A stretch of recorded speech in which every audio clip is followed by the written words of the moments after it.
Hello दोस्तों, नमस्कार। स्वागत है आप सभी का एक बार फिर से हमारे यूट्यूब चैनल पे नॉलेजपुर पे। तो कैसे हैं आप सभी? उम्मीद करते हैं मस्त, ज़बरदस्त एवं शानदार होंगे आप सभी। तो आज हम लोग करने वाले हैं आरआरबी एनटीपीसी एग्ज़ाम 2025 का 22 अगस्त का फर्स्ट शिफ्ट एनालिसिस। ठीक है, तो हम लोग जितना क्वेश्चन मिल पाया है सारे क्वेश्चन को इसमेट किया गया है। ठीक है, जितना आप लोगों ने भेजा है। तो उससे पहले उन सभी भाइयों को धन्यवाद जिन्होंने क्वेश्चन भेजा है हमें। तो एक भाई ने, अमन ने भेजा है, तो इन्होंने कहा था हमारा नाम ले लीजिएगा सर।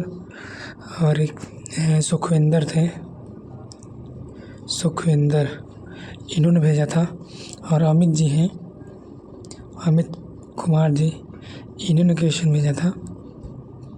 और एक हैं राजेश यादव, राजेश के नाम से था। तो यही 4-5 लोगों ने क्वेश्चन भेजा है। ठीक है, तो आप सभी भी अपना क्वेश्चन भेज सकते हैं हमें टेलीग्राम चैनल पे, जिसका लिंक हम डिस्क्रिप्शन में दे देंगे। ठीक है, तो हमारी वीडियो आने में टाइम लगता है दोस्त, क्योंकि अकेले में मेहनत करके 2-3 घंटे मेहनत के बाद PDF तैयार करता हूँ, तब आपके बीच लेके आता हूँ। ठीक है, तो आप हमारी वीडियो थोड़ा लेट आती है, लेकिन एकदम रियल क्वेश्चन और रियल आंसर के साथ आती है। ठीक है, और औरों की तरह नहीं यूट्यूब पे कि कहीं से क्वेश्चन भी उठा के उसमें मिक्स करके करा दें। यहाँ पे ऐसा नहीं होता है। ठीक है, यहाँ पे जो भी होता है, जो भी वीडियो डाली जाती है, सिर्फ और सिर्फ सही और एकदम ट्रूथ डाली जाती है। ठीक है, चलिए, तो उम्मीद करते हैं आप सभी हमारी बातों को समझ गए होंगे। ठीक है, तो चलिए हम लोग आज शुरू करेंगे 22 अगस्त का पहला शिफ्ट में क्या पूछा गया था, और हम लोग पूरा विश्लेषण में इसका करेंगे। ठीक है, एक क्वेश्चन पूरा डिटेल में, डीप में जाकर करेंगे। ठीक है, तो चलिए शुरू करते हैं। और शुरू करने से पहले आप लोगों से रिक्वेस्ट है कि वीडियो को पूरा देखिएगा। जिनका एग्ज़ाम है और जिनका एग्ज़ाम आगे होने वाला है, इसमें सबको फ़ायदा होने वाला है इस वीडियो में। ठीक है, क्योंकि मैं एकदम डीपली कराने वाला हूँ यहाँ पे। ठीक है, चलिए तो शुरू करते हैं देर ना करते हुए। तो हमारा पहला क्वेश्चन क्या पूछा गया था? तो हमारा पहला क्वेश्चन पूछा गया था, भूकंप के जोखिम को प्रबंधित करने का सबसे प्रभावी तरीका क्या है? ऐसे करके क्वेश्चन पूछा गया था। तो हमने इसका क्वेश्चन आंसर निकाला है। तो पहले तैयारी और बाद में प्रतिक्रिया। ठीक है, ऐसे करके भूकंप के जोखिम के प्रतिबिंब को प्रभावी तरीक़ा से रोका जा सकता है। ठीक है, चलिए आगे देख लेते हैं। हमारा क्वेश्चन है, अगला क्वेश्चन, वर्ष 2024-25 के लिए AIFF सर्वश्रेष्ठ पुरुष खिलाड़ी का खिताब किसे दिया गया है? ठीक है, तो जो ये हमारा AIFF, इसका सर्वश्रेष्ठ खिलाड़ी का खिताब किसे दिया गया है? ये दिया गया है हमारा शुभाशीष बोस को। ठीक है, शुभाशीष बोस। चलिए आइए डिटेल में जान लेते हैं इसके बारे में। तो वर्ष 2024-25 में AIFF के सर्वश्रेष्ठ खिलाड़ी शुभाशीष बोस को दिया गया है, जो AIFF पुरस्कार 2025 समारोह में प्रदान किया गया था। यह पुरस्कार सौम्या गुगुलोथ को सर्वश्रेष्ठ महिला खिलाड़ी के खिताब के साथ ही दिया गया है। ठीक है, तो इनके साथ किसको दिया है? सौम्या गुगुलोथ को भी दिया गया है। यहाँ से ये भी इम्पोर्टेंट बनता है। ठीक है, चलिए आगे देखेंगे हम लोग। अगला क्वेश्चन हमारा क्या पूछा गया था? अगला क्वेश्चन हमारा पूछा गया था कि प्रथम पंचवर्षीय योजना का मुख्य उद्देश्य क्या था? तो ये कृषि इसका मुख्य उद्देश्य था। ठीक है, और बात कर लेते हैं इसके बारे में। तो भारत की प्रथम पंचवर्षीय योजना 1951 से 1956 तक चली थी। इसका मुख्य उद्देश्य कृषि, सिंचाई और ऊर्जा जैसे प्रमुख क्षेत्रों में निवेश करके बुनियादी ढांचे का निर्माण करना और देश के आर्थिक विकास को गति बनाना था। ठीक है, और अगर आपसे पूछ ले कि जो पहली पंचवर्षीय योजना थी ये किस पर आधारित थी, किस मॉडल पे? तो ये थी हेराल्ड-डोमर मॉडल पे। ठीक है, ये भी आप लोग याद रखेंगे। ठीक है, चलिए आगे बढ़ लेते हैं। तो आगे देख लेते हैं हम लोग कि पहली पंचवर्षीय योजना का उद्देश्य ये तो हो चुका है। दूसरी की बात कर लें। दूसरी का उद्देश्य देश का औद्योगिक विकास करना था, और तीसरी का उद्देश्य था इसमें टाइपिंग से पूरा नहीं हो पाया दोस्त, तो इसे हम लोग छोड़ेंगे। ठीक है, चलिए कोई बात नहीं। अगला क्वेश्चन हमारा है, झूमर नृत्य किस राज्य से संबंधित है? तो ये झूमर हरियाणा से संबंधित है। अगर आपसे पूछ ले घूमर, तो घूमर हमारा राजस्थान से संबंधित है। ठीक है, चलिए उम्मीद करते हैं कि आप समझ गए होंगे। ठीक है, तो बात कर लेते हैं झूमर के बारे में पूरा। तो झूमर नृत्य हरियाणा का एक लोकप्रिय नृत्य है। यह हरियाणवी गिद्दा के नाम से भी प्रसिद्ध है। ठीक है, इस नृत्य रूप का नाम झूमर नामक आभूषण से पड़ा है। ठीक है, झूमर नृत्य मुख्य रूप से युवा लड़कियों के द्वारा किया जाता है जो विवाहित है। ठीक है, तो विवाहित युवा लड़कियों के द्वारा झूमर नृत्य किया जाता है। ठीक है, और बात कर लेते हैं इसकी उत्पत्ति की। तो इसकी उत्पत्ति बलूचिस्तान और मुल्तान में हुई थी। ठीक है, तो उम्मीद करते हैं अभी आप लोग समझ गए होंगे। चलिए आगे हम लोग चलेंगे इसके साथ। अगला हमारा क्वेश्चन पूछा गया था कि भारतीय संविधान में अनुच्छेद 32 में क्या है? तो अनुच्छेद 32 में संवैधानिक उपचारों का अधिकार है। ठीक है, चलिए और जान लेते हैं। भारतीय संविधान का अनुच्छेद 32 संवैधानिक उपचारों का अधिकार से संबंधित है, जो एक मौलिक अधिकार है। ठीक है, यह नागरिकों को अपने मौलिक अधिकारों के उल्लंघन पर सीधे सुप्रीम कोर्ट जाने का अधिकार देती है, जो उनके प्रवर्तन के लिए रीट निर्देश या आदेश जारी कर सकता है। इस अधिकार को संविधान का हृदय और आत्मा कहा जाता है। ठीक है, तो ये भी इम्पॉर्टेंट बनता है, हृदय और आत्मा कहा जाता है अनुच्छेद 32 को। ठीक है, चलिए तो आप लोग कमेंट करके बताएंगे कि भीमराव अंबेडकर ने अनुच्छेद 32 को क्या कहा था। ठीक है, चलिए अगला हमारा क्वेश्चन था कि चंद्रगुप्त द्वितीय का दूसरा नाम क्या था? तो इनका नाम विक्रमादित्य था। ठीक है, चंद्रगुप्त द्वितीय का नाम। चलिए आगे हम लोग बढ़ेंगे। अगला हमारा क्वेश्चन है स्वर्णिम चतुर्भुज योजना। तो जो हमारा स्वर्णिम चतुर्भुज योजना था ये 1999 में आया था। ठीक है, पूछा था कि स्वर्णिम चतुर्भुज योजना कब लागू मतलब कब आई थी? तो ये 1999 में आई थी अटल बिहारी की सरकार में। अटल बिहारी वाजपेयी जी थे उसमें प्रधानमंत्री। ठीक है, आइए जान लेते हैं। तो स्वर्णिम चतुर्भुज परियोजना की शुरुआत 1999 में भारत के तत्कालीन प्रधानमंत्री अटल बिहारी वाजपेयी ने की थी, जिन्होंने यह परियोजना की आधारशिला रखी थी। ठीक है, यह राष्ट्रीय राजमार्ग विकास परियोजना का एक हिस्सा थी और 2012 तक पूरी हो गई थी, जिससे दिल्ली, मुंबई, चेन्नई और कोलकाता को जोड़ने वाले 4 लेन वाले राजमार्गों का एक नेटवर्क तैयार किया गया था। ठीक है, ऐसा क्वेश्चन एक 18 के 3rd शिफ्ट में पूछा गया था। ठीक है, सेम ऐसा ही क्वेश्चन, तो इसीलिए एनालिसिस बहुत ज़रूरी होता है दोस्त, समझ रहे हैं। रिलेटेड क्वेश्चन भी मैं करा देता हूँ, तो उसमें आगे आने वाले शिफ्टों में क्वेश्चन आने की संभावना बढ़ जाती है। ठीक है, तो इसलिए आप लोग एनालिसिस कर लीजिए। ठीक है, और यहाँ पे एकदम रियल कराया जाता है और रिलेटेड क्वेश्चन भी कराया जाता है, संभावित क्वेश्चन जो आ सकते हैं। ठीक है, चलिए बात कर लेते हैं आगे। तो 2012 तक पूरी हो गई थी, इसके बारे में तो हम बात कर लिए हैं। चलिए आगे देख लेते हैं। अगला हमारा है अनुच्छेद 335 किससे संबंधित है? तो जो हमारा अनुच्छेद 335 है सेवाओं और पदों के लिए अनुसूचित जाति और अनुसूचित जनजाति के दावे से संबंधित है। ठीक है, यहाँ से भी क्वेश्चन बहुत पूछ रहा है। ठीक है, अनुसूचित जाति और अनुसूचित जनजाति जितने भी आर्टिकल हैं, जितने भी संशोधन हैं, सबसे यहाँ पूछ रहा है। मैं देख रहा हूँ जब से एग्ज़ाम शुरू हुआ है तभी से। ठीक है, चलिए आगे इसमें डिटेल बात करेंगे हम लोग। अनुच्छेद 335 सेवाओं और पदों के लिए अनुसूचित जाति और अनुसूचित जनजाति के दावे। ठीक है, यह प्रावधान करता है कि संघ और राज्यों के मामलों में सेवाओं और पदों पर नियुक्तियां हेतु अनुसूचित जाति तथा अनुसूचित जनजाति के सदस्यों के दावों को लगातार प्रशासनिक दक्षता के साथ साथ ध्यान में रखा जाएगा। ठीक है, चलिए आगे देख लेते हैं। अगला हमारा क्वेश्चन पूछा गया था कि भारतीय संविधान के अनुच्छेद 226 में क्या है? तो उच्च न्यायालय को संविधान का भाग, यहाँ भाग नहीं रहेगा, भाग 3 में प्रदत्त मौलिक अधिकारों के प्रवर्तक और संरक्षक हेतु ये रीट जारी करने की शक्ति प्रदान करता है। ठीक है, तो ये अनुच्छेद 226 हमारा है। ठीक है, इसको भी आप लोग याद रखेंगे।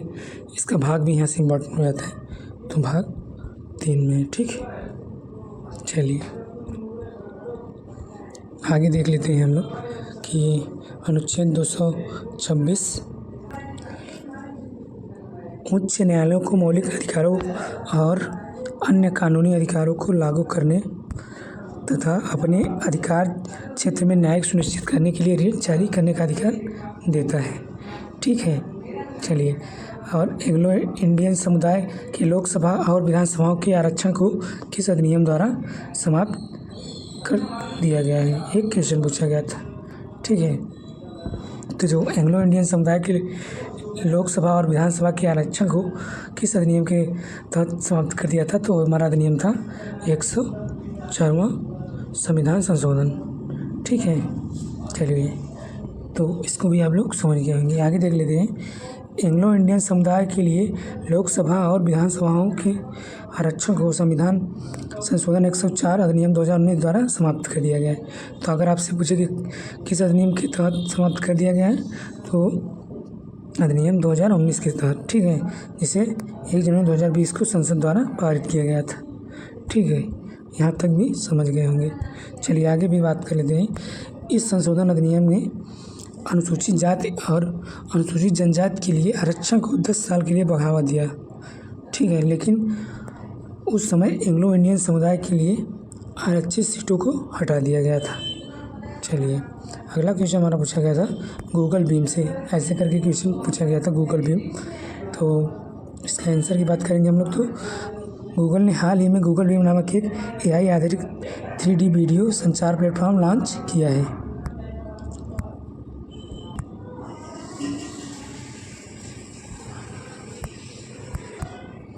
अगला क्वेश्चन देखेंगे हम लोग। ह्यूमन डेवलपमेंट इंडेक्स कौन जारी करता है? तो जारी करता है संयुक्त राष्ट्र विकास कार्यक्रम। ठीक है, हम बात कर लेते हैं इसके बारे में। आपके प्रश्न का विषय मानव विकास सूचकांक था, जो संयुक्त राष्ट्र विकास कार्यक्रम UNDP द्वारा विकसित राज्य एवं एक सारांश उपाय है जो किसी देश की स्वास्थ्य, ज्ञान और जीवन स्तर के सब स्तर में उपलब्धियों का आकलन करता है। ठीक है, चलिए आगे बढ़ेंगे।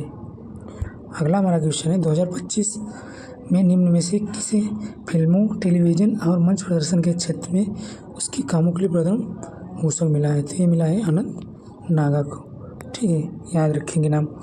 तो अनंत नागा को कला में उनके अमूल्य योगदान के लिए भारत के सर्वोच्च नागरिक सम्मान में से एक पद्म भूषण से सम्मानित किया गया है। ठीक है, समानांतर सिनेमा में उनका काम और श्याम बेनेगल जैसे उल्लेखनीय निर्देशकों के साथ उनका जुड़ाव ने भारतीय फिल्म संस्कृति और समृद्ध किया है।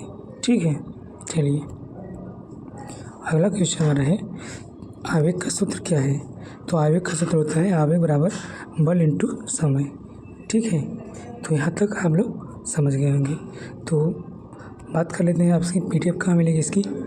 तो अगर आपको PDF चाहिए तो डिस्क्रिप्शन में टेलीग्राम चैनल का लिंक है, वहाँ पर आप क्लिक करेंगे तो आप सीधे टेलीग्राम चैनल पे चले जाएंगे। नहीं तो आप लोग सर्च कर लीजिए नॉलेजपुर जंक्शन, टेलीग्राम पे जाकर सर्च कर लेंगे, जो चैनल का नाम है वही। तो वहाँ पे आप जाके ज्वाइन कर सकते हैं। ठीक है, और आप हमें वहाँ पे अपना क्वेश्चन भी भेज सकते हैं। ठीक है, चलिए अगला क्वेश्चन हमारा है कि रिट जारी कौन करता है? रिट जारी करने का अधिकार किस अनुच्छेद में है? तो ये अनुच्छेद 32 और अनुच्छेद 226। तो आपसे में जो दिया होगा वही सही हो जाएगा। ठीक है, तो भारतीय संविधान के तहत सर्वोच्च न्यायालय अनुच्छेद 32 के तहत और उच्च न्यायालय अनुच्छेद 226 के तहत रिट जारी करता है। ठीक है, तो मैटर ये करता है कि वहाँ पे पूछा गया था उच्च न्यायालय का पूछा था या सर्वोच्च न्यायालय का। ठीक है, चलिए आगे भी बात कर लेते हैं इसके बारे में। तो अनुच्छेद 32 सर्वोच्च न्यायालय को नागरिकों के मौलिक अधिकारों को लागू करने के लिए रिट जारी करने का अधिकार देता है। ठीक है, और जबकि अनुच्छेद 226 उच्च न्यायालय को मौलिक अधिकारों के साथ साथ अन्य कानूनी अधिकारों के भी रिट जारी करने की शक्ति देता है। ठीक है, चलिए आगे देख लेते हैं। अगला क्वेश्चन हमारा था दक्षिण पश्चिम मानसून किससे उत्पन्न होता है? ये ग्रीष्म ऋतु के दौरान भूमि और महासागर के तीव्र तापन से उत्पन्न होता है। ठीक है, चलिए आगे देख लेते हैं कि झूम खेती भारत के किस राज्य में की जाती है? तो ये असम में की जाती है झूम की खेती। चलिए आगे देख लेते हैं। AIFF अवार्ड 2025 में AIFF men's player of the year नामित किया गया है। तो ये हैं सुभाषिस बोस। ठीक है, सुभाषिस बोस को AIFF अवार्ड 2025 में AIFF men's award of the year से नामित किया गया है। ठीक है, ये क्वेश्चन हमने पहले ही कर लिया है। ठीक है, तो इसको फिर से बताने की ज़रूरत नहीं है। चलिए आगे देखेंगे हम लोग पूर्ण आंतरिक परावर्तन में ऐसे ही क्वेश्चन पूछा गया था पूर्ण आंतरिक परावर्तन से। तो आइए हम इसके बारे में आपको पूरा बता देते हैं। वह प्रकाशिक घटना है जब प्रकाश सघन माध्यम से विकिरण माध्यम में क्रांतिक कोण से अधिक के कोण पर जाता है तो प्रकाश बिना किसी अपवर्तन से पूरी सतह से सघन माध्यम में वापस परावर्तित हो जाता है। ठीक है, तो मैटर करता है ये ऑप्शन कैसे दिया होगा आपका। चलिए आगे बढ़ेंगे। अगला क्वेश्चन हमारा है कि वैश्विक आतंकवाद सूचकांक 2025 किस संस्थान ने जारी किया था? तो ये institute for economic and peace ने जारी किया है। ठीक है, चलिए अगला क्वेश्चन हमारा था कि संवहनी वर्षा कैसे होती है? तो संवहनी वर्षा जब सूर्य की गर्मी से पृथ्वी की सतह गर्म हो जाती है जिससे हवा गर्म होकर ऊपर उठती है। यह गर्म नम हवा ऊपर जाते हुए ठंडी होती है और वायुमंडल में संघनन के बादलों का निर्माण होता है। ठीक है, आगे क्वेश्चन देख लेते हैं। प्रो कबड्डी लीग PKL 2025 किस शहर में आयोजित होगा? तो ये विशाखापट्टनम, जयपुर, चेन्नई और दिल्ली में आयोजित होगा। ठीक है, तो जिसमें जो ऑप्शन दिया होगा यहाँ पे वही सही हो जाएगा। ठीक है, चलिए आइए और बात कर लेते हैं इसके बारे में। तो 2025 में कबड्डी प्रतियोगिता का आयोजन भारत के विशाखापट्टनम, जयपुर, चेन्नई और दिल्ली में प्रो कबड्डी लीग 2025 के लिए आयोजन किया जा रहा है। ठीक है, और इंग्लैंड के वाल्टर हैम्पटन में कबड्डी विश्व कप के लिए होगा। मतलब 2025 में कबड्डी का विश्व कप जो होगा इंग्लैंड में होने वाला है। ठीक है, अगर आपसे पूछ ली कि 2024 प्रो कबड्डी का विजेता कौन है तो आपका आंसर क्या हो जाएगा? हरियाणा स्टीलर्स। ठीक है, 2024 में हरियाणा स्टीलर्स विजेता थी। और बात कर लेते हैं उप विजेता की। तो उप विजेता कौन थी हमारी? पटना पायरेट्स। ठीक है, पायरेट्स। चलिए ठीक है, आगे देख लेते हैं कि अमीर खुसरो कितनी भाषाओं के ज्ञाता थे? तो अमीर खुसरो ने की, या तो ऐसे पूछा होगा अमीर खुसरो ने किन भाषाओं का उल्लेख किया है। ठीक है, ऐसे करके क्वेश्चन पूछा गया था।